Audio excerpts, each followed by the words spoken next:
So guys, we're back for another day. We got Klaus in the shop right now, and we have Chad helping.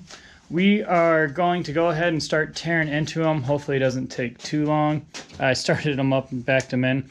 What happened is this freeze port blew out. The little plug that you just hammer right in there blew out. Now I could just replace that and maybe be fine. The oil, it didn't look like there's anything in the oil, so I don't think I lifted a head, but there is still a reason why the coolant system got overpressurized. So we're going to change to fire ringed head gaskets anyways, better head studs. I'm getting valve covers that have AN fittings in them because we need to get the crankcase pressure out more and a better catch can. So we're going to go ahead and just do all those things anyways. It'll make Klaus better. So we're going to go ahead and get started. All right, guys. Update time. We got most of the stuff out of the way. We got one turbo off. This turbo is just about off. Then after that, we're getting the intake off, valve covers, heads. We are moving right along. It's not taking too much time at all.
We got intake taken off, everything taken off. We got these head bolts out.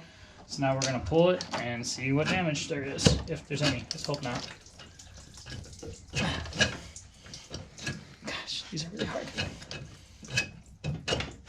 Hurry up, everyone on the internet's making fun of you. I know.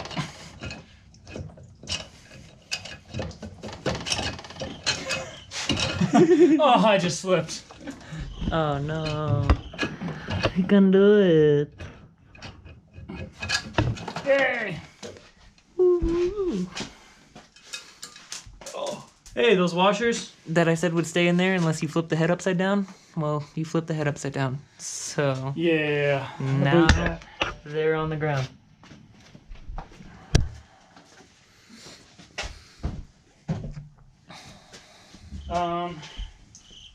This head looks perfect. I don't see a gap in a head gasket at all.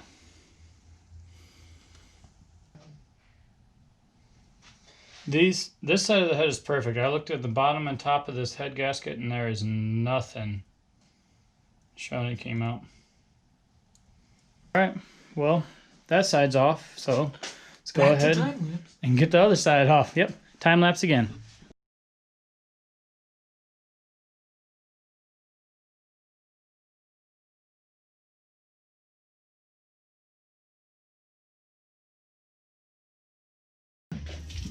Ooh, cooling all over the floor, yeah. Should slide right past that. I don't want to take that out. It's kind of hanging on the front. I don't know what.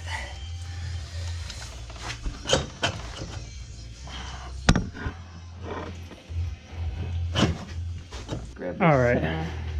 We needed 2 hands to do that. Or 4 hands to do that. You want to see the gender reveal? It's only 3 washers. Did we drop one? I pulled one out again. Oh. Oh, there it is.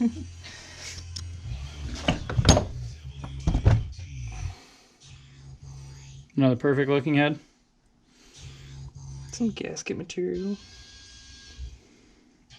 Again, I'm not familiar with these engines, so I don't know if that means a sign of like that cylinder shot the gasket out or not. But Oh, what's the gasket look like?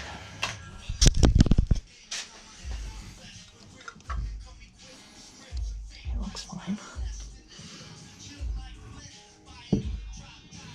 All right, we have everything completely torn down.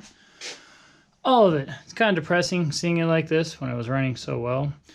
But here we are. Took it all apart. We've inspected every single cylinder, every head. There's no cracks. The O-rings around it look absolutely perfect.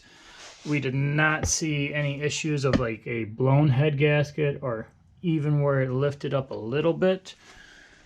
Everything really looks good all the way around. The head gasket looks great. Got some gunk for what, 1,000 miles? No, probably 500 miles we put on the car, if that. So maybe we just did all this for nothing. Who knows? Stuff I do for nothing. Yeah, but at least we know we didn't blow a head gasket. Maybe we really did only just blow out the freeze port. But there's stuff I wanted to change anyways. We're going to get some even better head gaskets, some even better head studs. We got to get the new valve covers with the AN fittings in them, new catch can, a couple other things. I might change the underdrive pulley while we're this far. Actually, probably not. I don't know. Maybe that'll be a winter project. I'd like to put a nice SFI one on it. So then we get to pull the radio, and then I got to basically do everything. But that's that. Just got to drain the oil, coolant, get on the computer, start ordering some parts. They'll take 2 days to get here, and we'll slap it all back together, clean it up, and hopefully it's good as new, or good as what it was. But we're going to go ahead and end it off right there. We'll see you guys on the rebuild.